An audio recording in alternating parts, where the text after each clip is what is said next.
The college football show on the Coach T podcast, presented by Turner Sports Training, TST. All right, man. Okay, can you hear me? Yeah, man. You're wearing the IU. I'm wearing the Nebraska. I'm actually. We are equally awful today. No. You know what? We're not. Nebraska is doing much better. Indiana is embarrassing. Rutgers. I mean, it was a 30-point loss to Rutgers. Yeah, I'm having a hard time with the fact that Rutgers is a decent chance of going bowling, and we're both going to either of our teams. Yeah, sad, brutal. Hey, but Scott Frost, another year. It's interesting. I mean, it was the right sense. It was the right. It made sense. Mm-hmm. I don't know about getting rid of 4 offensive coaches with 2 games left. Yeah, I mean, what's the point of that? Yeah, it's weird, but I mean, they're saying because of how December 1st is the new real signing day and whatever, that trying to hit that recruiting trail but I don't know if they're going to have anybody lined up by then anyway, so. Yeah, December 1st. Yeah, I mean, yeah, that's, a couple weeks away. But I guess when the season ends, I mean, you already see it. Justin Fuente, he's out at Vatech.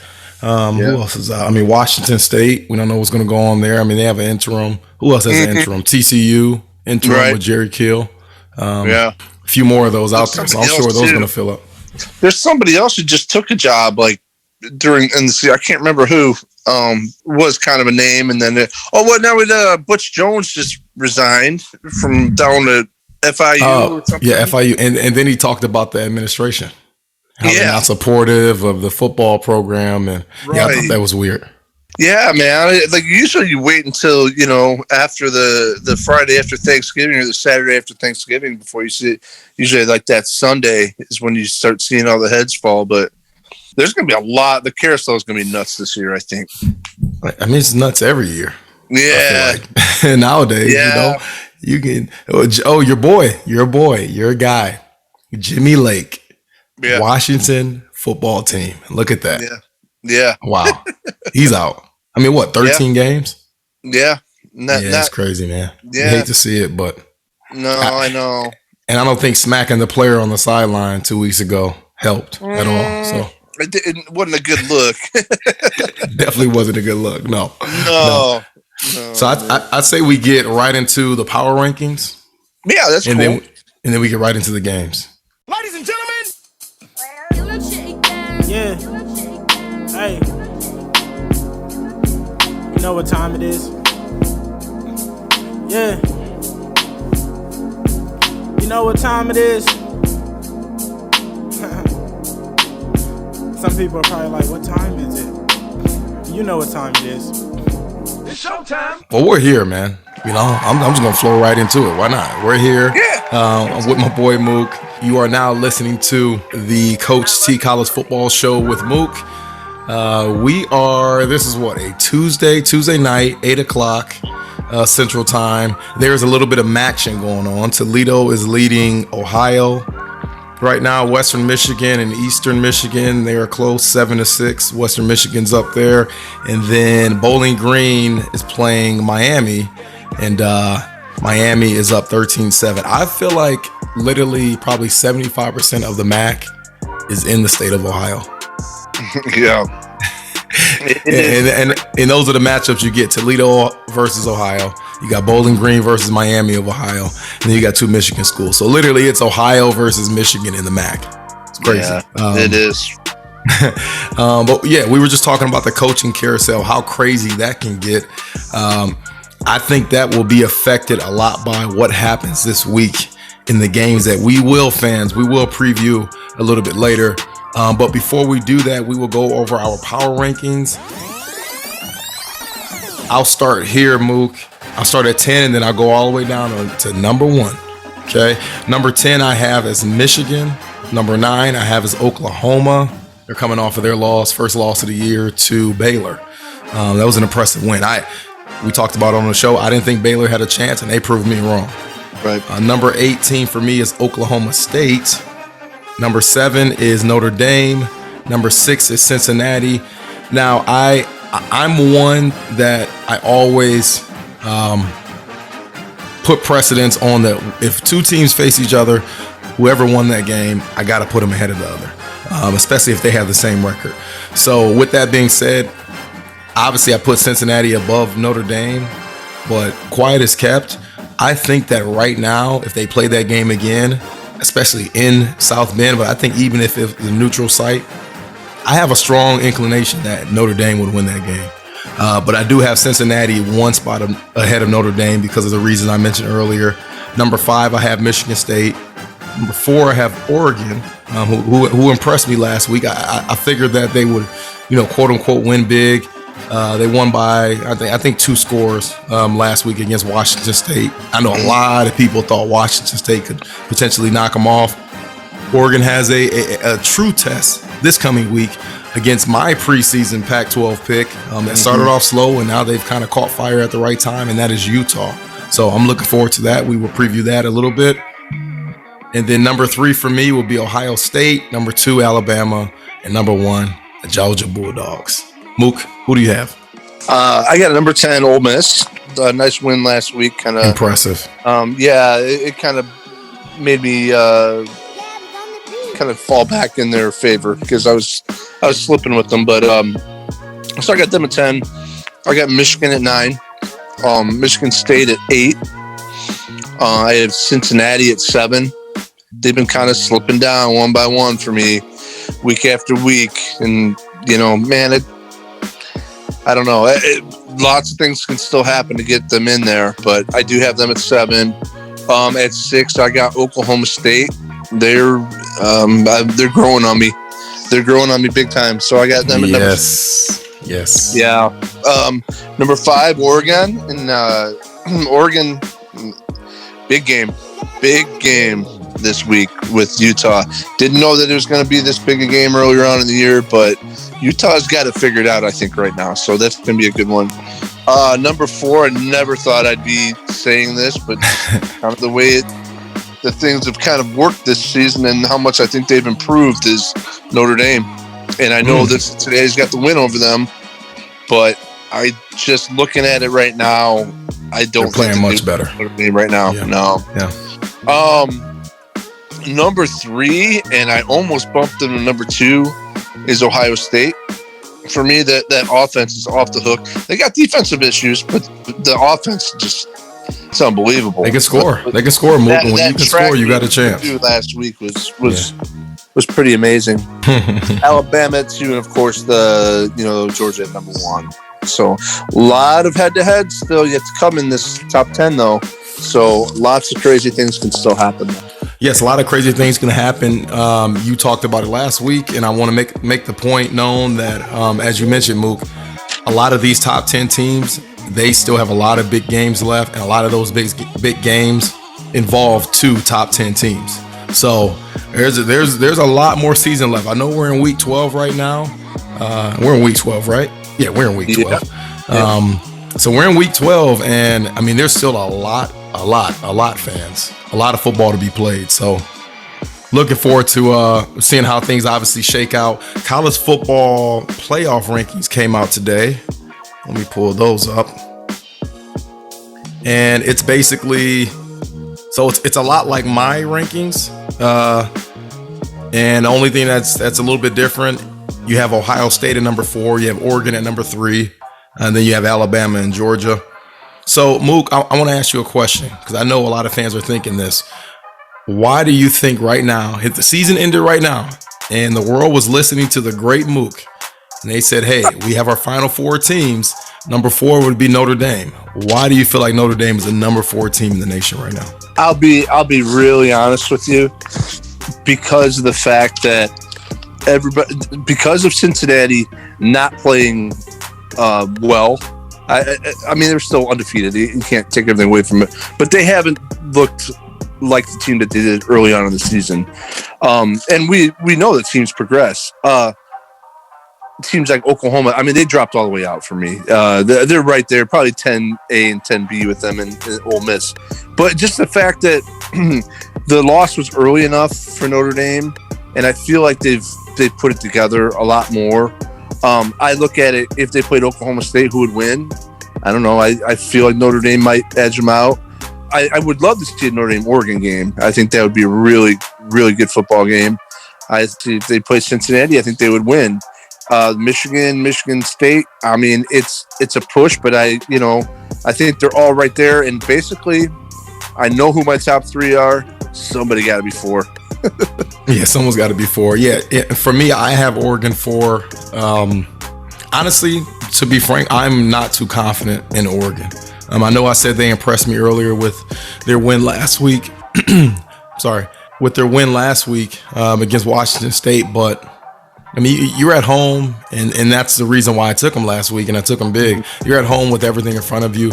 That's what you're expected to do, Oregon. So can't give you too much credit for that. It's like being in school and asking for a sports team. Actually, you're on a football team, and you say, "Hey, coach, I've been to practice all this week. Like, you got to give me some type of credit." Well, you're supposed to be at practice all this week. Like, that's the bare minimum.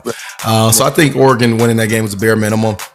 We hit on their matchup this week against Utah. That will be, that's the game of the year in the Pac-12. And not only that could potentially be the game of the weekend. Yeah, I got it clipped as mine. Yeah. And with that, Mook, that could have a ripple effect all across college football, depending on what happens in that game, specifically if Utah wins that game.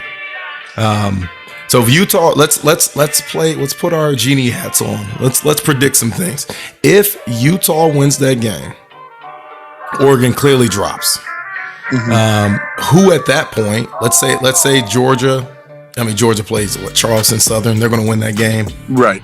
Alabama plays, and I have it pulled up somewhere. I should actually do this. Arkansas. Okay. So not a layup.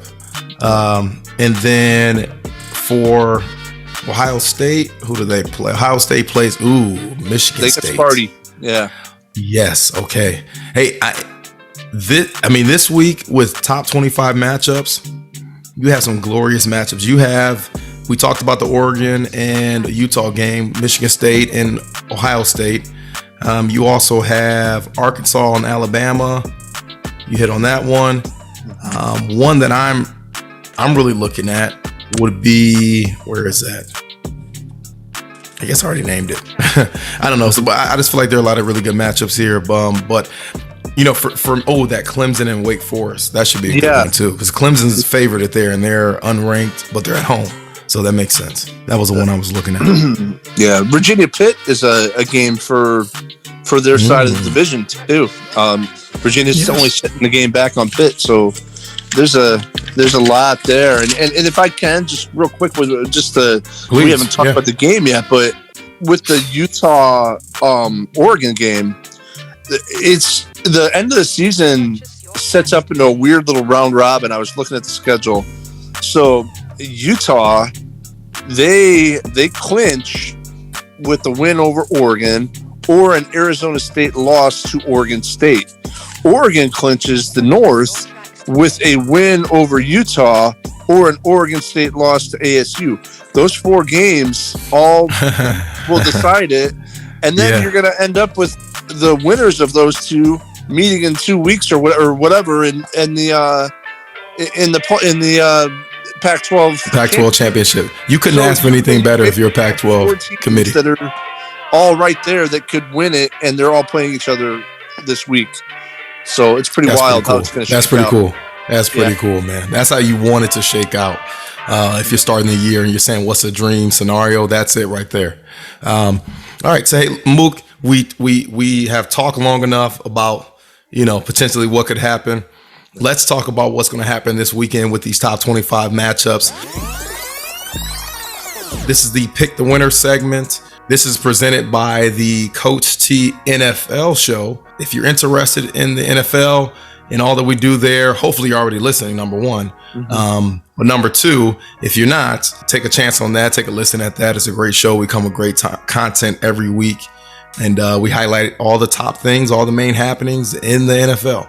So With that being said, we will go down all the top 25 matchups as we normally do. Top games, blowout games, highest scoring game, lowest scoring game, and then upset pick of the week. First game we'll begin with, this will be Friday. We have number 22 San Diego State. They are 9-1 on the year. They're 10.5 point favorites on the road at UNLV. 41 points is the over-under. UNLV, they are 5-2 against the spread in their last 7 games overall, and the total has gone under in the last 5 matchups between these two teams. Mook, pick the winner. I think you look at it in San Diego State, number 22, 9-1, UNLV 2-8. Why is it only a 10-point spread? I think it's because of the fact that San Diego State's not an explosive offense. They have a very efficient ground game and not so great passing game, but their defense is really good.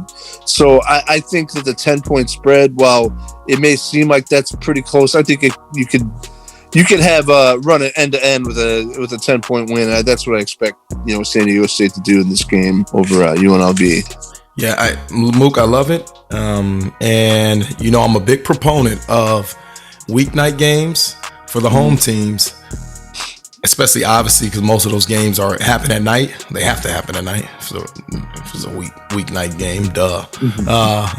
But night game, weeknight game at home. I really like the home team. Not in this case because UNLV, as you mentioned, they're not very good. They're 2-8 on the year. They struggle mightily to score. And for San Diego State, although they have trouble scoring at times, this is the ideal matchup for them.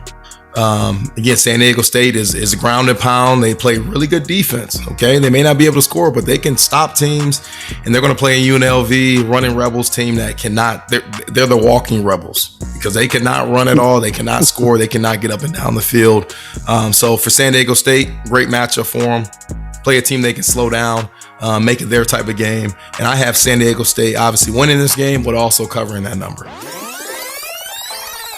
Next, we have for Saturday, we hit on it earlier, our number 7 Michigan State. They are 9-1 on the year, facing also 9-1 on the year, and number 4 in the rankings, Ohio State. This game is in Columbus. The Buckeyes, they are 19-point favorites at home. 66.5 points is the over-under. Ohio State, they have won their last 5 games at home, and the total has gone under in the last 5 games between these two teams when it's played in Columbus, Mook. Pick the winner. I think that this is a game where if Kenneth Walker III can have a monster game, I think he can really vault himself into, the guy in the Heisman race for sure. I think they'll score. I think Ohio State's got they leave a lot to be desired defensively, but man, Ohio State will get a couple stops and they'll just keep running up. I mean, I don't know if I see 19-point win, but it definitely by a couple scores. That offense is just, it's ridiculous. Ooh, Mook. This is a tough one. It's a tough one. The easiest thing for me is to say that neither team will stop the other.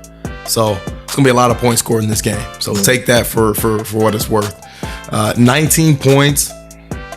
I don't see that happen. I would take Michigan State all day and twice on Saturday. With almost, Ohio State's got to beat them by 20 points, 3 scores. So that is a lot to ask Ohio State against a team like Michigan State that they can run the ball. And Ohio State hasn't been spectacular on the defensive side of the ball. So when you can run the ball, where you can control the clock, you can control the momentum, you can control the speed of the game like Michigan State potentially can. And honestly, Michigan State came out last week like a top 10 team should at home against Maryland. From the start, it was a wrap. Like Maryland had no shot. I like to see top 10 teams actually play like top 10 teams. Michigan State is a top 10 team for a reason. And now they're playing number 4 Ohio State. And Mel Tucker, we hit on him. He's going to get his troops ready to go into Columbus. He's an Ohio State. He's an Ohio boy. Mel Tucker is. So he knows a little bit about Ohio State. So as far as that number, I have Michigan State covering that number. I just feel like it's going to be a dogfight. This may be one of the best games in the Big Ten all year. This one right here. In Ohio State, as far as winning the game, it's hard for me to go against them at home. It really is, Mook. Although I want to, it's very hard for me to go against the Buckeyes at home. So I have Ohio State winning this game by a slight margin. I don't think it's going to be a blowout at all. I think it's a single-digit last possession type of game. I have Michigan State covering the number. I feel like a lot of points will be scored, but I got to go with the Buckeyes winning this matchup in a very, very, very tight game. All right, next, we're going to be very quick with the next two, actually. We have Charleston Southern, who's 4-5 on the year, facing number 1 Georgia, 10-0 on the year. A couple days ago when I did this, the odds were not available. I don't know if they're available now. I'm not wasting any of our time, fans, to look up the odds. So we both have Georgia, correct? Yeah.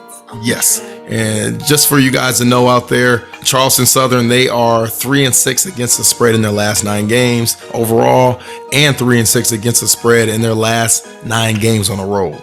So that's not good for them. So we're both taking Georgia there. And then next game, we have Prairie View A&M. They're actually 7-2 on the year.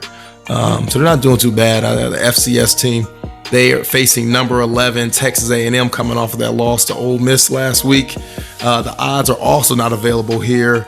Just for the fans out there, Prairie View, they are 4-1 against the spread in their last 5 games, but they are only 1-9 straight up in their last 10 games on the road. So they're not a good road team either. Texas A&M, they are 13-1 straight up in their last 14 home games. And Texas A&M, they are 5-1 against the spread in their last 6 games at home. We're both taking Texas A&M, correct? Yeah. The only thing I know about Prairie View A&M is in like the 90s, they had like a record for most losing seasons in a row or winless in a row. So I don't think this is going to be the day that they're going to get a win over the other A&M. So wouldn't that be crazy? It would be. I mean, wouldn't that be crazy? Crazy. I guess when you have a team like Texas A&M that doesn't really have a dynamic offense, anything's possible, but they do have a smothering defense. And I can't see an FCS school really playing well against that. Yeah. But not in front of 100,000+. Right. That is Texas A&M. That's a lot to ask, and I think they'll be riled up. But just focusing in on the Aggies, it's a tough environment playing at Ole Miss night game, but they didn't look good by any means. They had a little bit of a run, third quarter, but turnovers, like you mentioned, they don't have an explosive offense, and if you can somewhat stifle their run game, they don't have many other options. So they're just an up and down team. I'm just going to come to realize that 2021 Texas A&M Aggies, they're going to be up and down every week. Just what you're going to get. We're 11 weeks in, 12 weeks in. It is what it is. So next matchup, we have number 19, newly cemented number 19, Purdue. They are 6-4 on the year. They are 11.5 point favorites on the road at Northwestern. 48.5 is the over-under. The total has gone under in 7 of Purdue's last 10 games. In Purdue, they are 5-10 against the spread in their last 15 games. I would have never guessed that. Northwestern is 6-1 straight up in their last 7 games against Purdue, and they are 4-1 against the spread in their last 5 games against the Boilermakers. Mook, pick the winner. Well, I mean, I think Purdue's by far the better team in this matchup. I think coming after what happened last week with Ohio State, I mean, there's just too much offense there, Ohio State, and Purdue has some good players on defense, but they're not a great defense. Like George Karlaftis is unbelievable. He's going to be a high pick in the draft, but they're saying number 1 maybe. Yeah, he's something else. Might be a little more juice in this game. It's being played at Wrigley Field, so I think that's kind of a cool thing. Northwestern they don't have anything going offensively. Defensively, they're not very good either. So there's nothing that tells me that they can win this football game against Purdue. So I definitely look for Purdue to go 7-4 and heading into the Oaken Bucket game next week. So, or in 2 weeks. Yeah. So Purdue has had the season that everyone in the world thought my Indiana Hoosiers would have. Isn't that sad? Yeah. And as a former Hoosier, I have to tip my hat. I got to clap my hands to Purdue. They are a good team. They will be 7-4 after this matchup. In Northwestern, this is just a year where honestly, I think they are ready to forget about down in Evanston. So shout out to the Wildcats, but they don't have any shot here. And Purdue, they are on a bigger mission. So give me Purdue to not only win, but give me Purdue to also cover this number. All right, next, a game we hit on earlier. We have the 9-1 Wake Forest Demon Deacons. We're number 12 in the rankings. They are facing the unranked Clemson Tigers. Clemson, however, they are 3.5-point favorites. 55.5 is the over-under. And by the way, fans, these numbers I get for the spreads and the totals, these are done early in the week, Monday. So I know things could change a little bit. This is Tuesday, but these are the fresh numbers that you would get to start the week. So the total has gone over in 6 of Wake Forest's last 7 games on the road. Clemson, they are 5-0 straight up in their last 5 home games, and they're also 5-0 straight up in their last 5 games against the Demon Deacons. Mook, let's pick the winner. Man, I'll tell you what, Sam Hartman to A.T. Perry has become a deadly combination for Wake Forest. They put just points up like crazy. It's been a historic season for them. With a win here, they will wrap up their side of the division and head to Charlotte for the ACC championship game. Death Valley's a tough place to play, even if Clemson isn't what they've been. They have a 34-game home win streak there, and they've won 12 straight over Wake Forest. 68-17-1 all time against Wake Forest. So they've owned them. They're improving. They're pretty banged up though on defense. So that's not a good combination when you're going up against Wake Forest's prolific offense. And DJU is a shortened to. DJU, he's still pretty sporadic on his performances.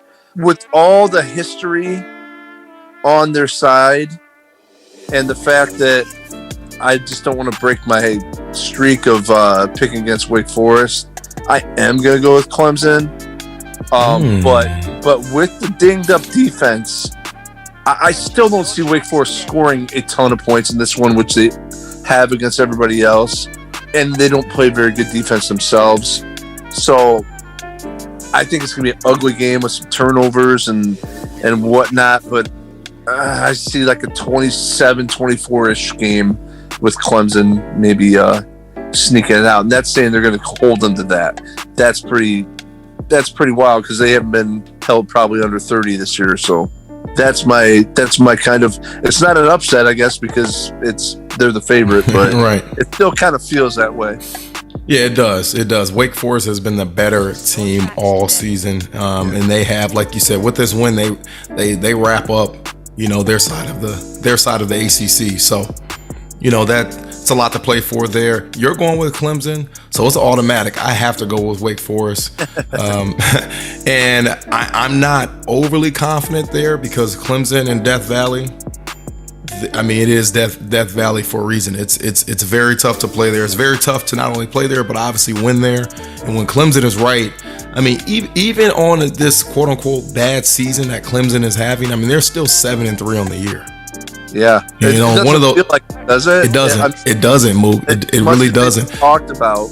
Yeah. No, you just expect them. You automatically just want to punch them into the Final Four every year, but just not one of those seasons. One of their losses came to Georgia, and we see what Georgia's all about. But I think Georgia was the game. It was early on, but it's kind of set the trend for Clemson. Well, they showed the blueprint for a lot of teams that Clemson has a hard time scoring, and it hasn't really picked up throughout this year, especially against competitive good teams. So for me, it's a very tough game. It's very tough to win in Death Valley. Clemson is clearly going to put up a fight. But in my heart of hearts, I feel like Wake Forest should be the favorites here.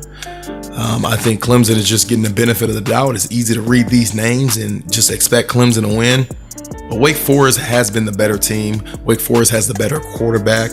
Clemson has a banged up defense. Wake Forest, they don't care about playing defense, so that doesn't really matter. It doesn't really matter for me or them. And they just look to score. And I feel like Wake Forest can put a lot of pressure on the Tigers to try to score early. And that could be really good for the Demon Deacons, especially with DJU. He's kind of DJ interception for me because he's known to throw the ball to the other team. So I'm kind of banking on some turnovers early. Wake Forest can capitalize off of it, and I think they explode. And I'm taking the Demon Deacons to win this game. All right, next we have Iowa State. They are playing number 8 Oklahoma. Oklahoma, they are 4-point favorites at home. 61 points is the over-under. Oklahoma, they are 5-0 straight up in their last 5 home games. They're also 17-1 straight up in their last 18 games overall.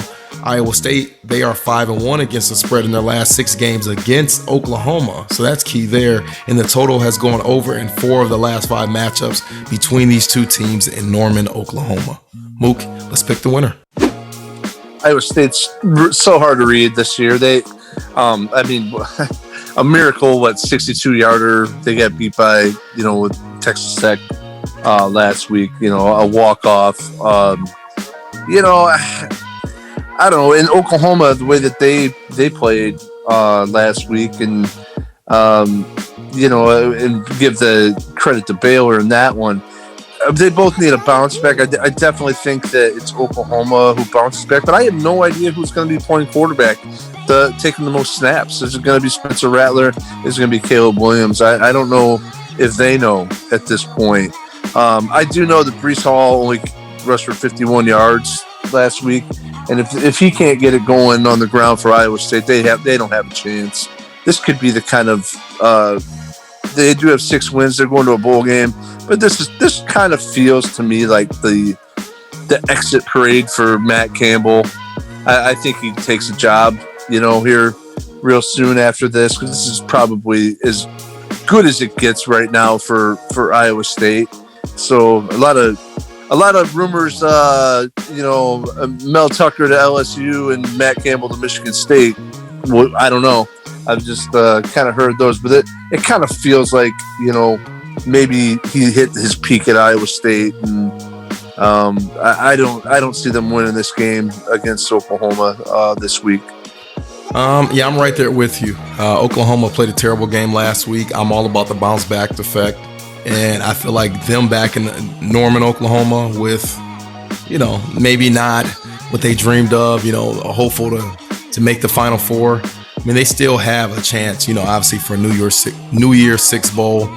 And just to round out the year how they need to. Now, speaking of speculations, a lot are saying, you talk about the LSU job, they're saying that maybe Lincoln Riley is connected to be the head man at LSU. So, wow, could that be in play?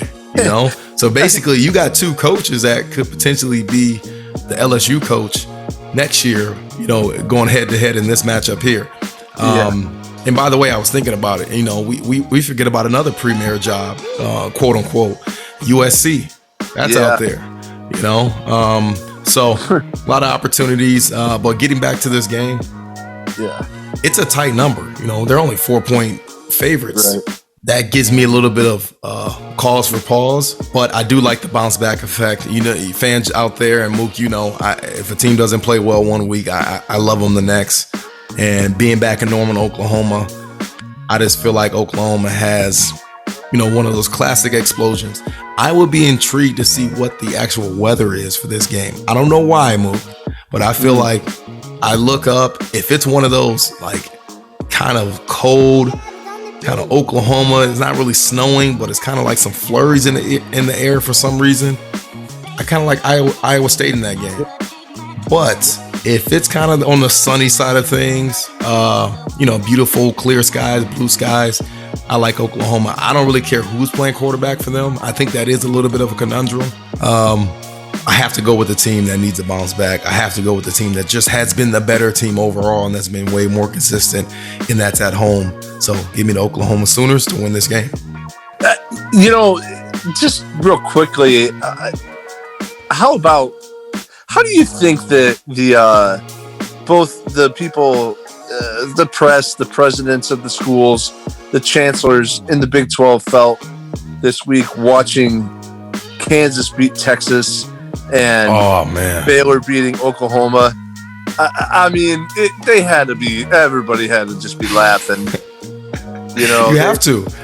Mook, you have to. I was high on Texas earlier. I think they're cursed. Like it was the same thing. Like this is a Charlie Strong year all over again. Now we'll give Sark credit first year, so it is what it is there. But you're right, man. I mean, seeing those two teams lose, especially in the fashion that they lost, they were both down the entire game, Mook. Like Texas, at some point, they were down almost 21 points. Yeah, and the people in the all the teams in the SEC are just licking their chops. Exactly. But be careful, my friend, because Texas, they got a lot of resources. So they do. And I am a Sarkisian believer. So just for those SEC boys, just be careful what you wish for, because I think Texas is could definitely flip some things around sooner than you guys think. Sure. Next matchup, we have Illinois facing number 20 Iowa. Iowa, they are 8-2 on the season. They are 12-point favorites at home. Check this, Mook. 38.5 is the over-under. It's been like 3 or 4 weeks straight where any Iowa game they've been under 40 points total. So it's crazy. And speaking of under totals, the total has gone under in the last 5 games for Illinois, and the total has gone under in 5 of Illinois' last 6 games on the road. Iowa, they are 5-0 straight up in their last 5 games against Illinois, and also 5-0 straight up in their last 5 games at home against the Fighting Illini. Mook, let's pick the winner. Iowa had half of the offensive yards and half of the time of possession that Minnesota did last week, and they still won somehow. You're not supposed to. Illinois is bad. I know they beat Penn State without Sean Clifford.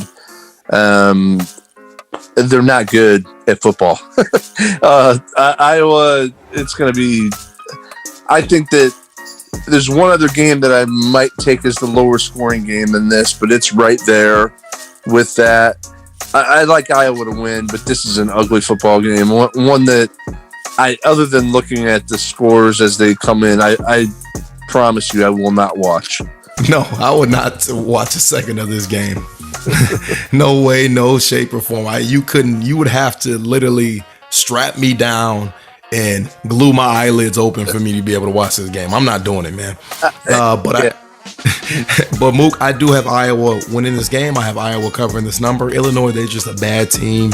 But not similar to Texas, but I think Brett Bielema is a really good coach. And I know that he's done really well at every stop he's been. And, if he stays the course, I feel like Illinois has a chance to be they're a sleeping giant in the Big Ten. You probably have heard this for the last 10, 15, 20 years with them. But, I mean, the type of talent they can potentially get, from the state of, obviously, Illinois, Chicagoland, and then you got Ohio and Michigan right next to them. There's a lot of things they can do. And then obviously Bielema has some SEC Southeast area ties, but those players are not there yet. So give me Iowa to win this game, and give me Iowa to cover. All right, next we have Georgia Tech facing number 9 Notre Dame. Notre Dame, they are 15.5-point favorites at home. 59.5 is the over-under. Notre Dame, they are 5-0 straight up and 5-0 against the spread in their last 5 games overall. Georgia Tech, they are 5-1 against the spread in their last 6 games against Notre Dame. And the total has gone under in 4 of Georgia Tech's last 5 games against Notre Dame. Mook, let's pick the winner. Yeah, and just kind of piggybacking on the last part, Illinois doesn't recruit Chicago very well, and a lot of the Chicago kids end up at Notre Dame. Notre Dame does recruit Chicago well, but in this game, I mean, Notre Dame's really putting things together.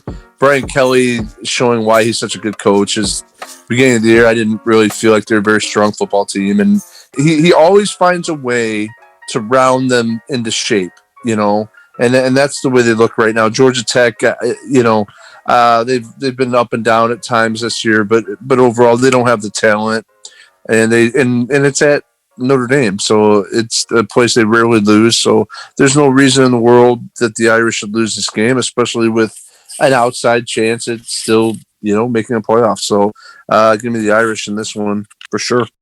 All right, Mook, I'm going to make this quick, but I do want to look up Notre Dame. Who do they have next week? Let me see. Stanford? It's next week. Yes, they have Stanford to round out. So I'm all over the Fighting Irish. We talked about it. They're playing well at the right time. They're clicking on all cylinders at the right time, and they can play defense, they can run the ball, and they can hit the big play when they need to. And again, they're at home, so they win this game. They cover this number. I don't think Georgia Tech has a shot. Next, UAB, who is 7-3 on the year, they are facing number 23 UTSA. Our boys, our Roadrunners, who are 10-0 on the year. The Roadrunners, they are 4.5-point favorites at home. 53 points is the over/under. UAB, they are 7-1 straight up in their last 8 road games. UTSA, they are 5-0 straight up in their last 5 games overall, and also 5-0 straight up in their last 5 home games.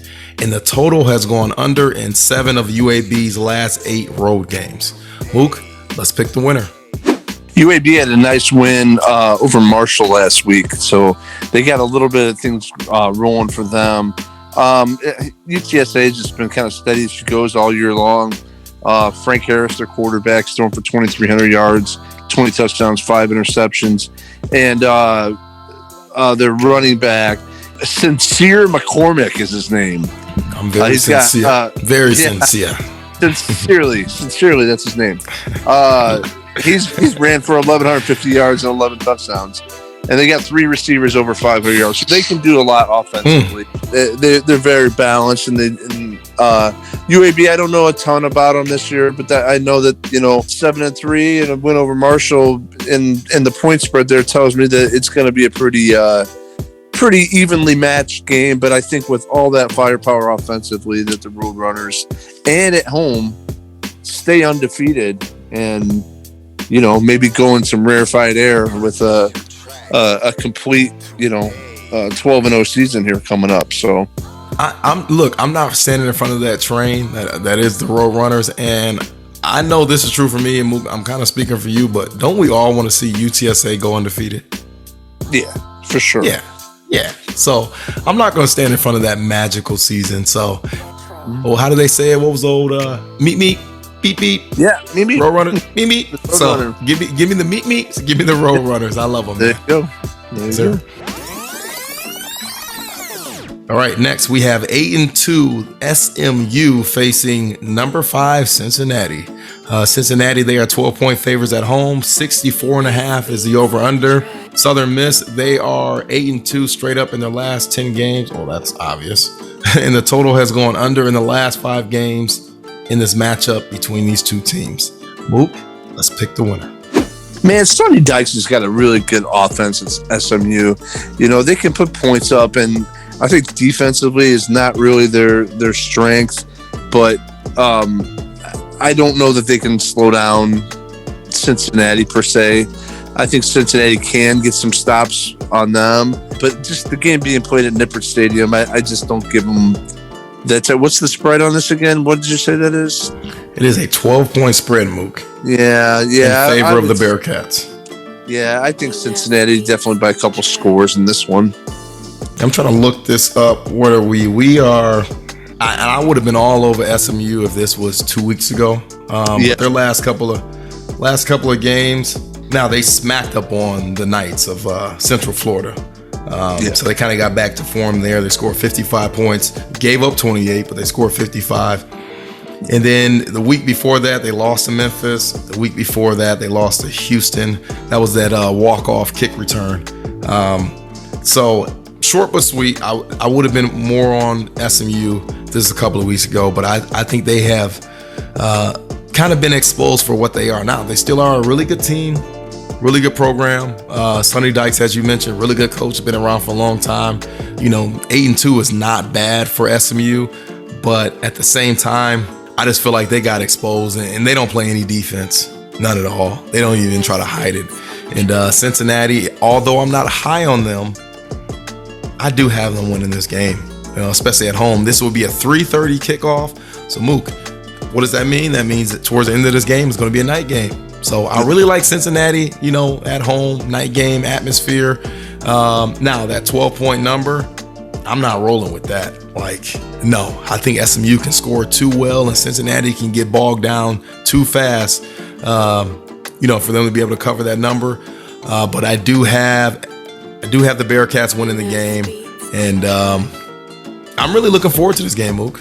I think it could be a really good one. It's definitely I like to watch two games at once and use the flashback button a lot. And this will be one of my flashback games. So I'm going to have this and one of these other games I'm going to preview on. So I'm looking forward to this one. All right, next we have the Cornhuskers of Nebraska, who are 3-7 on the year. At number 18, Wisconsin, who is 7-3. So that's flipped. Wisconsin, they are 9.5 point favorites at home. 42.5 is the over/under. Wisconsin, they are 5-0 straight up in their last 5 games against Nebraska, and 5-0 straight up in their last 5 home games against the Cornhuskers. And the total has gone under in 4 of Nebraska's last 5 games on the road. Mook, let's pick the winner. Nebraska, they cut loose basically all their offensive coaches except for Sean Beckton, their tight ends coach. He's got a great room in there.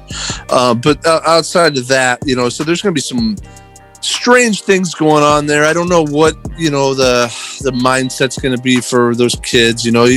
Probably how close that you were with some of your positions coaches. And that would be definitely a difficult thing to have to deal with for a kid that, getting ready for a ball game.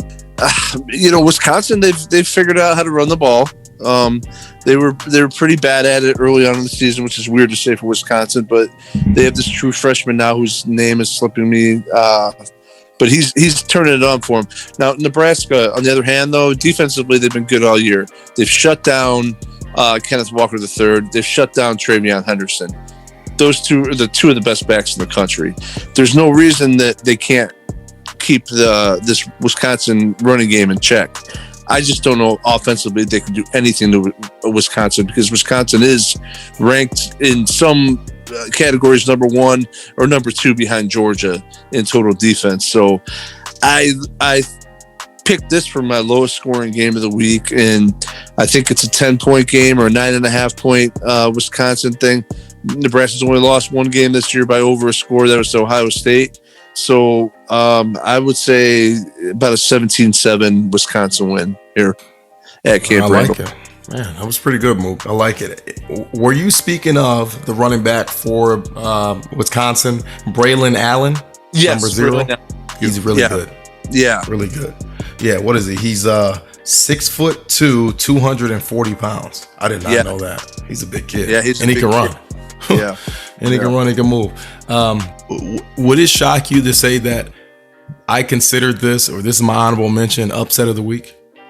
It makes sense. It makes sense. Right. Because of the defense that Nebraska plays. Now, they are going to be out with a 5-year starter, and that seems weird to say 5-year starter, but that's what COVID years do for you. Jojo Doman, he's out. He's their kind of a hybrid safety linebacker. He's done for the year. He injured, he ripped some tendons in his fingers. He's been playing with it, but them out of bowl game contention, he's got the kind of combine to think about a little bit. So, he's got to look for his future a little bit. I don't blame those types of situations. And he's been there long enough. Come on. Yeah, now, for sure. But he is kind of the heart and soul of the defense. So that is a big loss for Nebraska. Okay. So that's a big one there. I'm with you. Nebraska covers. Wisconsin wins. And I do want to talk a little more about that. Yeah. Wisconsin is just playing right at the right time. They, you said, they found the running game. They can play defense, and they're flying around, and they are advantageous on the defensive end. I think the last 3 games they've had defensive scores. So they do a really good job there. And I played at Camp Randall. It's a hard place to play. And again, another game, 3:30 kickoff in fourth quarter. It's going to be a night game. So I'm not going against Wisconsin there. They are hard to beat at home. And the way they're playing, man, woo. Sorry, Nebraska. I just think it's a wrong time. And hearing about the coaches, hearing about, the star safety that's out.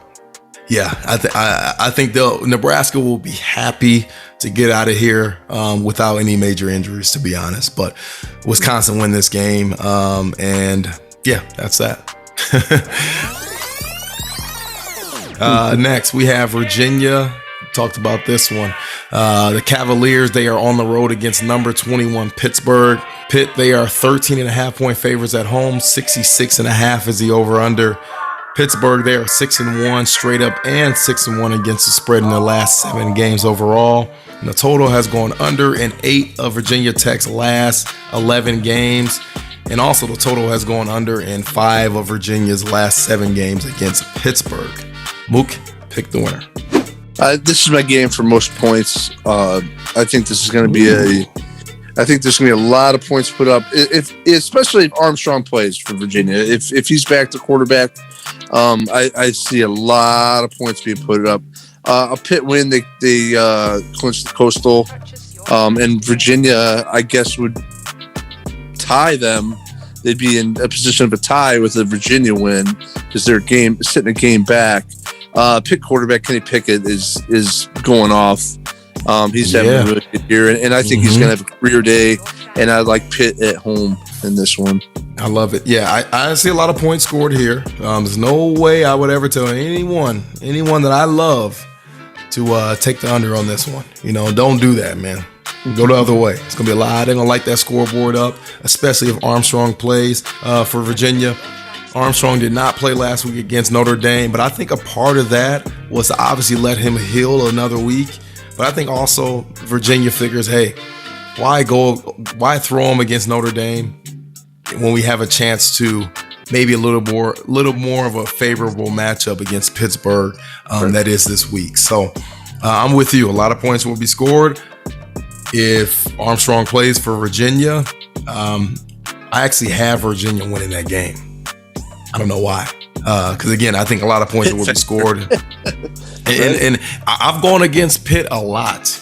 But this is kind of the year where they haven't had that typical Pitt slip up. But if Armstrong doesn't play or he's not even close to 100%, then I got to go with Kenny Pickett, and I got to go with that offense that can score. And I've also learned, I had a graphic because I saw this and I wanted to bring this up to you, Mook. For the second year in a row, up until this point, Pittsburgh is leading the nation in sacks. So now that I think about it, even if Armstrong does play, and with the ribs, I talk about it, you're a hit away from being out of the game. I just think Pitt can bring too much pressure on whatever quarterback they're playing. So, yeah, now that I think about it, I like Pitt a lot in this matchup. And like I said, I've gone against them enough times to where they've proven me wrong this year, and they have yet to have that slip up. And we're now in week 12, so I don't think it's going to happen. So give me Pittsburgh, and I like them a lot here at home. All right, next we have number 25 Arkansas. They are 7-3 on the year, facing number 2 Alabama. Bama, they are 20.5-point favorites at home. 56.5 is the over/under. The total has gone under in 5 of the last 7 matchups between these two teams. However, the total has gone over in 5 of Arkansas's last 7 road games. Alabama, they are 5-0 straight up in their last 5 games against Arkansas, and 5-0 straight up in their last 5 home games. Mook, let's pick the winner. I think that anytime that let's put it this way. Bryce Young is one of the top candidates for the Heisman, and I don't think he's the best player on that team. And that Jameson Williams is how we both feel about him. Yes. But love him. There's just so much talent on this Alabama team offensively. Man, Arkansas is scrappy though, man. This is a game that somehow Alabama, which at times this year they haven't looked, great. I mean, obviously they lost to A&M, but there's been a couple times they haven't looked great this year. LSU, very good example. If they sleepwalk a little bit or look forward to the Iron Bowl next week with Thanksgiving weekend with Auburn, where they haven't won in a couple of years, they could get snake bit in this one. I don't think that's going to happen. I think that they'll be laser focused because they see that they can get themselves into another SEC championship game, and if they lose another game, there's a good chance they won't be playing in the tournament, in the playoffs. So I think they'll be ready to roll. I think Arkansas will give them some challenges, And but I do expect at home Alabama to end up kind of pulling away and taking care of the game. Yeah, I'm looking up and down the board, trying to see if should this be my highest scoring game of the week. I think it definitely has potential to be the highest scoring game, simply because I feel like Alabama's going to put a lot of points up. This is one of those games where you realize you have arguably the greatest coach on the sideline if you're back in Alabama. And this is one of those games where you realize Nick Saban is going to have them ready. If any coach you ever expect to have a team ready, it's Nick Saban. Right. And for all the points you said, all the reasons you said, they still have what they are built to do year in and year out, to make the Final Four and play in a national title game. They still have that in grasp. So they're going to be ready. Arkansas, they had a great start to the year. They've had a really good year overall, and a lot of fans in Arkansas in their eyes. But in terms of a matchup here, I mean, they're 20.5-point dogs on the road against Alabama. That makes a lot of sense to me, Mook. That makes a lot of sense to me. And with that being said, clearly I have Alabama winning. I have Alabama covering this number, and this will be my highest scoring game of the week because I feel like Alabama's going to score. I feel like Arkansas can score a couple touchdowns themselves. And like we said, 5 of the last 7 Arkansas games on the road have gone over.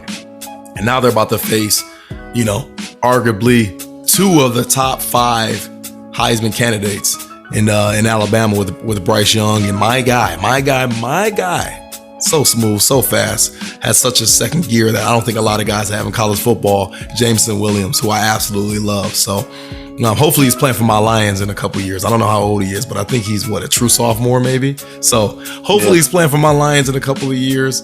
But with that being said, highest scoring game right here, and I have Alabama covering. Next, we have number 6 Michigan. They are 9-1. They are 14.5-point favorites on the road against Maryland. 55.5 is the over/under. Michigan, they are 5-0 straight up and 5-0 against the spread in their last 5 games against Maryland. Maryland, however, they are 4-2 straight up in their last 6 games at home, and the total has gone under in 4 of the last 6 games in this matchup. Mook, let's pick the winner. Twins right, Michigan wide drag. That's the play I just put in this week because of the little tight end drag that they pulled a little natural pick play. He ran into the ref and tight end. I like that, so it just went in the playbook this week for our. I love it. For our That's game. A touchdown. I'm calling it now. That's a touchdown for your boys. So, man, there's a gutsy win for Michigan last week. The game was everything that I thought it was going to be, except for I think I picked Penn State at the end of it. But it was looked exactly like how I thought the game was going to look. Maryland, the Terps are in need of an upset. They still, have a hope for a bowl. They're still alive. This isn't a good matchup for them, and I don't see any reason other than, and I don't even think that Michigan, looking forward to Ohio State, can lose this game. I do think that Michigan will be focused in this so they can get to Ohio State with still an opportunity to get themselves into a Big Ten championship and overall a college football playoff. But they lose, they're done. So they're going to get it done against Maryland. I don't think that'll be an issue at all. Yeah, I don't think it's going to be an issue. This is what I would like to call, Mook, a show out game. I think Michigan will show out 14.5 points. I don't think that's high enough. I feel like they are going to want to, really light up the scoreboard, do as much as they can to really stifle Maryland's offense. I think it's a great challenge for them. I actually like Michigan being on the road here. I think it provides a little bit of an extra focus.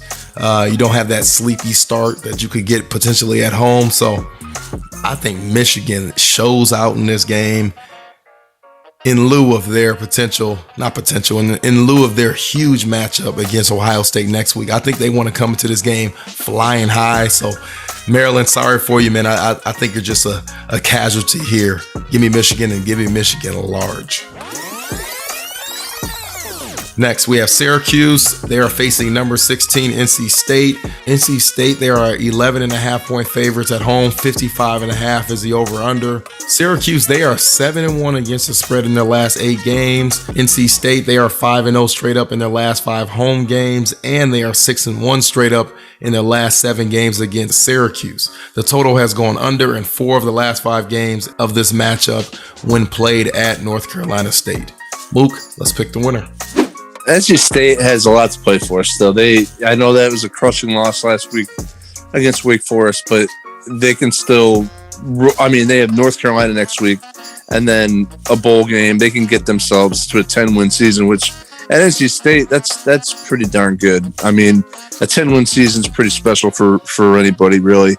So, if this game was at the Curie Dome, I might feel a little bit differently about it. But since it's in Raleigh, I definitely think that it's a bounce back game. I don't think it won't be without struggle because Syracuse is still fighting for that. They're still very much alive to get themselves into bowl position, but they need this one. I still like the Wolfpack, but I say like 10 points. Yeah, and I think it would be trendy, kind of cool to do, Syracuse pick them here. But Syracuse, they were a trendy pick last week, and if I'm not mistaken, they got the doors blown off on me at 41-3 against Louisville. And that was on the road against a Louisville team that, they're a decent team, but they're not NC State. I think Syracuse will play better simply because of what I mentioned earlier, the bounce back effect. But I'm not going against NC State with Syracuse. Like Syracuse, that's not the team to do it with. So I like NC State, and I like NC State to cover this number. Next, we have number 14, BYU, the forgotten about BYU. They are 20.5-point favorites on the road against Georgia Southern. 57.5 is the over-under. BYU, they are 19-3 straight up in their last 22 games. Mook, did you know that? Did not. They won 19 in the last 22 games. It's pretty good. Georgia Southern, they are 13-5 straight up in their last 18 home games, and the total has gone under in 11 of Georgia Southern's last 15 games at home, as well as under in 4 of the last 5 road games for BYU. Mook, let's pick the winner. Statesboro, Georgia is where they play. I actually had to look that up. I did not know that. So not sure where that is. I'm going to guess it's in the southern part of Georgia, by the old Georgia Southern name.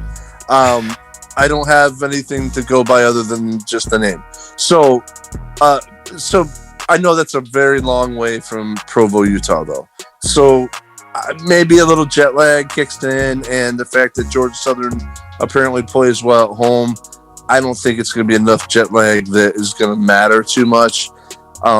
Maybe a slow start for BYU, but I'm sure they finish strong. And I mean, heck, number 14 team in the country, BYU. I think they roll in this one. Yeah, I really like BYU, and I call them the forgotten BYU because I just feel like a lot of teams aren't. A lot of people just in general, a lot of media for sure, they're just not talking about BYU now. Will they play in the Final Four? Will they be in the college football playoffs? No, but I think they have a chance to get to potentially to a New York Six Bowl if they really finish out the year strong.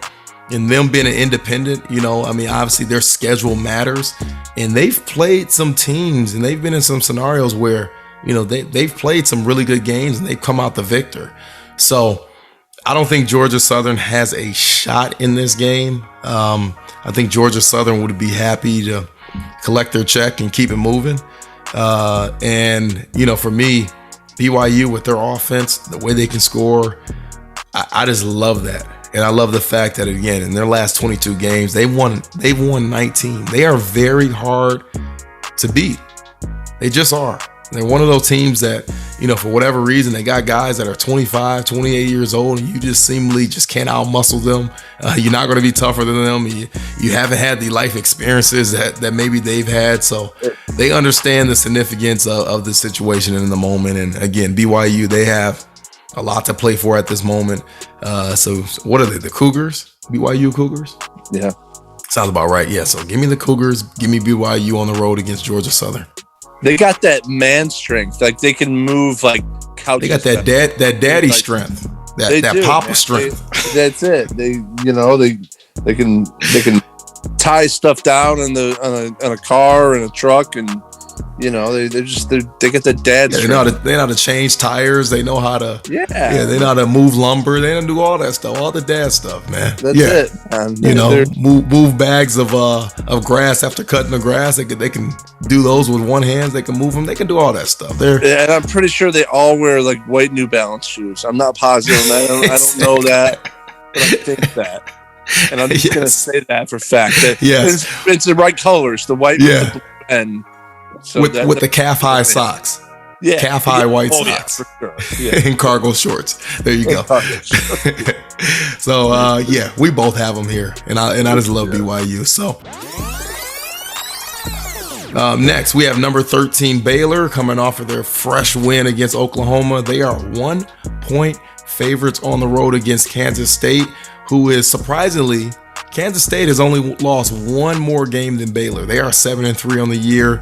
50.5 is the over-under.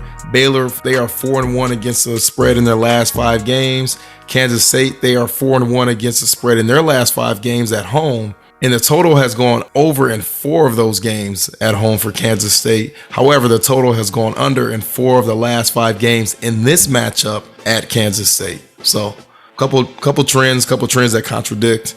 Mook, with all that being said, let's pick the winner. Jay Brand is a hell of a coach, and that was a heck of a game last week against Oklahoma. Man, this is the kind of game, though, that Kansas State, we've talked about it.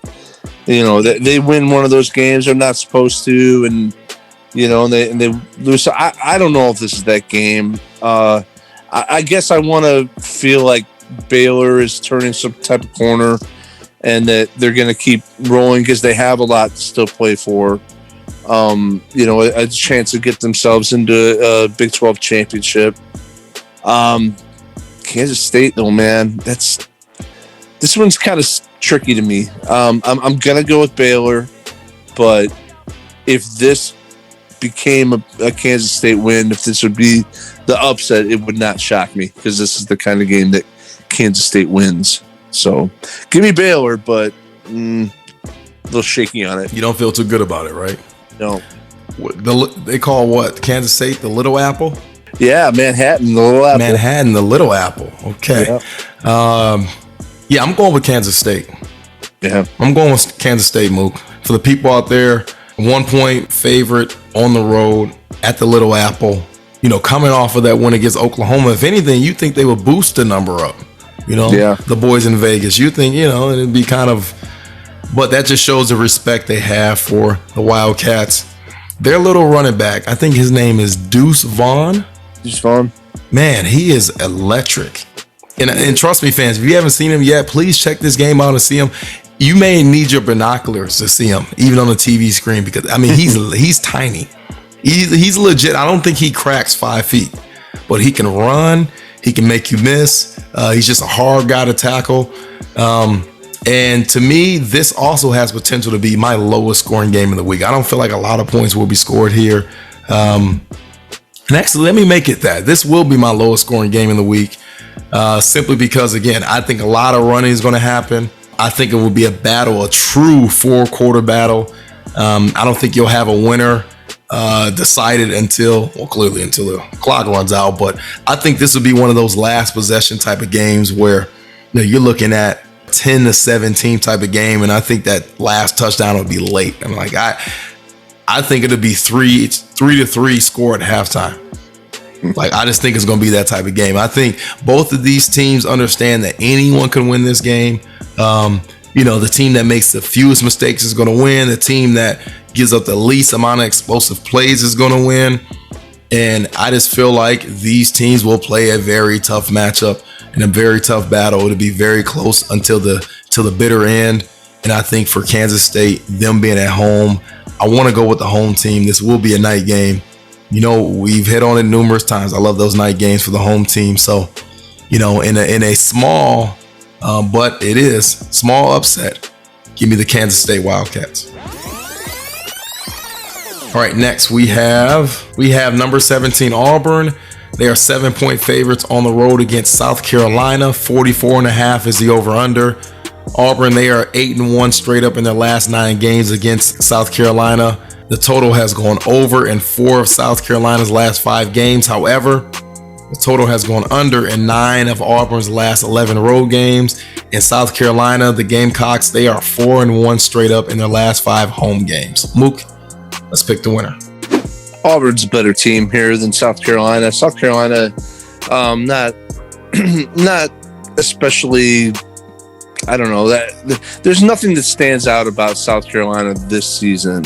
But that said, they are 2 games away from bowling, so they would need to upset here, and then I think they finish up with in-state rival Clemson. So they would have to have 2 upsets. I don't see it happening, especially not this week, unless Auburn is kind of looking ahead to their matchup with Alabama. I don't see a way they don't win this football game. So give me the Tigers. I'm gonna keep it short and sweet. Give me the Tigers. 7 points. I think they cover that. I don't know why it's more, so that kind of gives me cause for pause. It's kind of been my slogan this show. But that's, to me, Gamecocks. Now they are tough. They're a tough out at home. And I probably shouldn't trust Auburn, but I'm going to trust Auburn reluctantly. But I'm going to trust them, and keep it simple. Kind of a cheat for me. Auburn wins the game, but South Carolina, they cover. All right, next we have 3 more games left. This next one will probably be really quick. Let's just make it quick. Vanderbilt versus number 15 Ole Miss. Ole Miss, they are 36.5 point favorites here. All the signs, all the trends say under. And Mississippi State, in their last 5 home games, they won them all. So we know Ole Miss is going to win. Do they win by more than 37 points? More than 37? No, but they win by 35. Okay, there you go. But they're definitely not losing this game, not to Vandy. I'm with you there. Next, probably the game of all games. Besides the Michigan State and the Ohio State game, to me, this is the best ranked game where both of these teams are ranked and they're both playing for a lot. You have number 3 Oregon, who is 9-1 on the year. They are facing number 24 Utah, who is 7-3 on the year. Utah, as the lower ranked team, they are 3-point favorites at home. 58.5 is the over-under.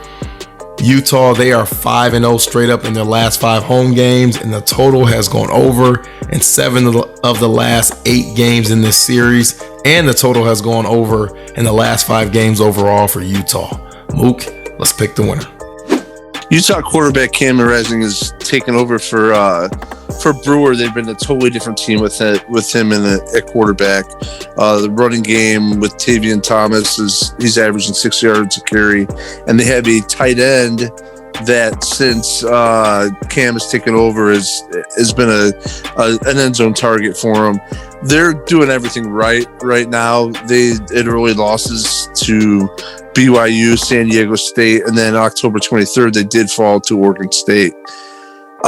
Man, with some of the injuries that the Ducks had, and with the loss of the running back, they're still, last week was fairly impressive, meaning that Washington State, some people thought would win that game. This is a tough one, and to be honest with you, I still hadn't circled who I was going to take. I know that the trends are kind of heading Utah's way, and we went through the scenarios how both teams need this for their half of the division. I'm going to take Oregon, but I think they're going to meet again in a couple weeks. So give me the Ducks on a tough game in Salt Lake City. Now, I'm at a little bit of a conundrum, Mook, right? I have Oregon as my number 4 team in my power rankings this week.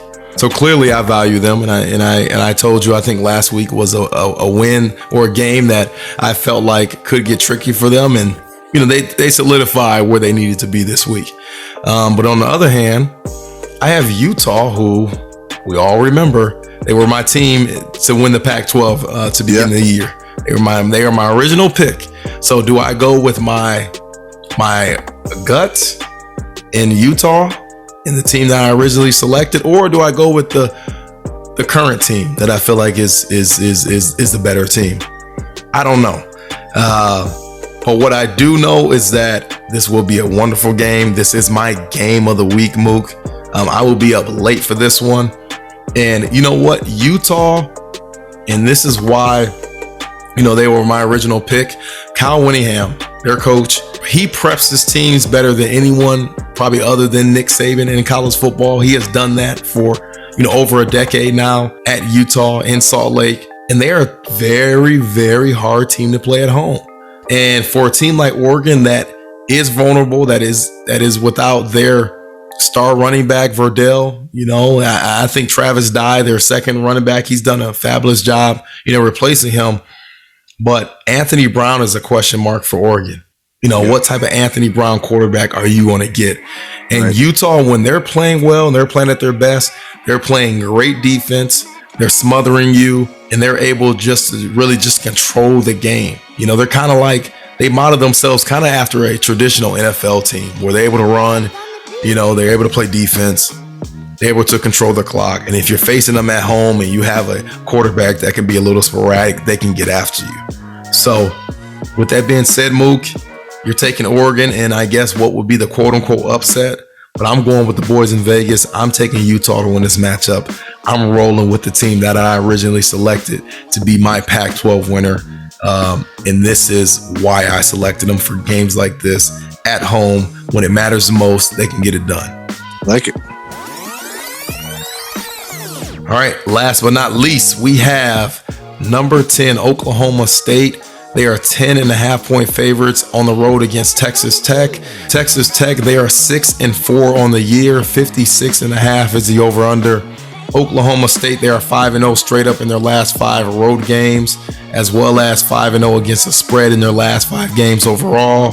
However, Texas Tech, they are 5-0 against the spread in their last 5 games against Oklahoma State, and the total has gone over in 7 of the last 9 games in this matchup. Mook, let's pick the winner. The game's in Lubbock, so that's tough. But I also think that Oklahoma State's a team that can run the ball, and they can play defense, and they can control the line of scrimmage. They'll get stops when they need them, and ultimately, I just feel like Oklahoma State has got to feel that they have the Big 12 championship in their sights. A win here, they sets up, their matchup with Oklahoma, their Bedlam game, with both teams with 1 loss and a real chance, I think, in Stillwater that they feel like they can be the Big 12 champions, and maybe if everything goes right, slip their way into a playoff game. I think Mike Gundy's going to have them ready to go. It's a 62-yard miracle field goal won't be in the cards today for Texas, or this week for Texas Tech. So give me the Cowboys in this one. Mook, I cannot go against a team that, honestly, and I have my hand over my heart, fans. This is a team that they have warmed my heart, and they have backed me every time that I've selected them. And they have made me the most proud, and that is the Oklahoma State Cowboys. I'm just so proud of them, and I'm so proud of the fact that when I pick them, they win the game. And I'm not going against it here. I not only have them winning this game, I have them covering this number. They have the best defense in the Big 12, which may not be saying much right there, but I don't put them in the Georgia realm. But whatever the second tier is behind, the Georgia, they're right there. They can play loads of defense. They can run the ball, and they just do the right things. They don't make mistakes. They don't beat themselves. They play well on special teams. I know they made a couple plays this year on that side of the ball, and their run game is strong, like real strong. Their running back, he may be a first round pick coming up soon. His name is slipping me right now, but he's a talented player. The way they can run the ball, the way they can stifle teams on defense. Again, they just have made me the most proud. So I'm going to pick them obviously to win this game, but I'm also going to pick them to cover this number. And I cannot wait to see them in a huge bowl game because I'm going to be rooting them on, man. So shout out to Oklahoma State. Shout out to Mike Gundy. And they get this done. And that is my last winner for our Pick the Winner segment. And that will wrap it up for us. Well, great show, man. Great job, Mook. I'm gonna clap on the mic there. I'll probably add in a little bit of sound effect right there where we get some background claps. But Mook, for the people out there, anything you would like to grace the people with?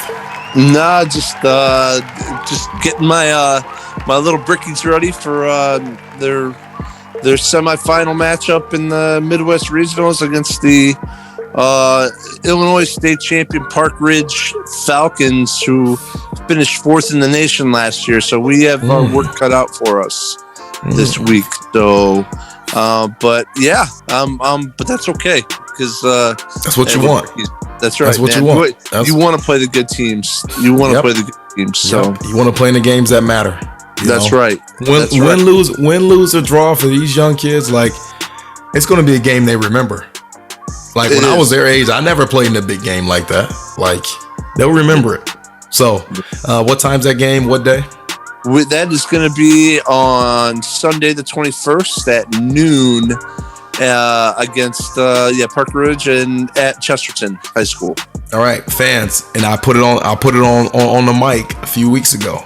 I said I promise I will go to a game. I didn't make a regular season game. I said I promise that I will make this game. I'm saying it again because I'm gonna hold myself, and fans and Mook, I want you guys to hold me to it. I will be there this Sunday for the kickoff for that matchup. I can't wait. Man. Cannot wait. I cannot wait. Hey, my pick the winner for that game, surprisingly, I'm taking the Hobart Brickies. So, all right, man. There we go. There we go. So me and Mike Gundy are gonna go out after. Yes. The Applebee's in our New Balance shoes. Yeah. Oh, Mook, I love it. Hey, I'll be there to support. Thank you for doing this as always. Yeah. And I know the fans are happy that we came in another week. And fans, we are happy that you guys are listening, whether it's 1 or 1 million. We're just happy that you guys are listening and you get some type of enjoyment out of this. So from us to you, this is me, Coach T. Keep showing us love. And we'll keep bringing you that funk. Peace.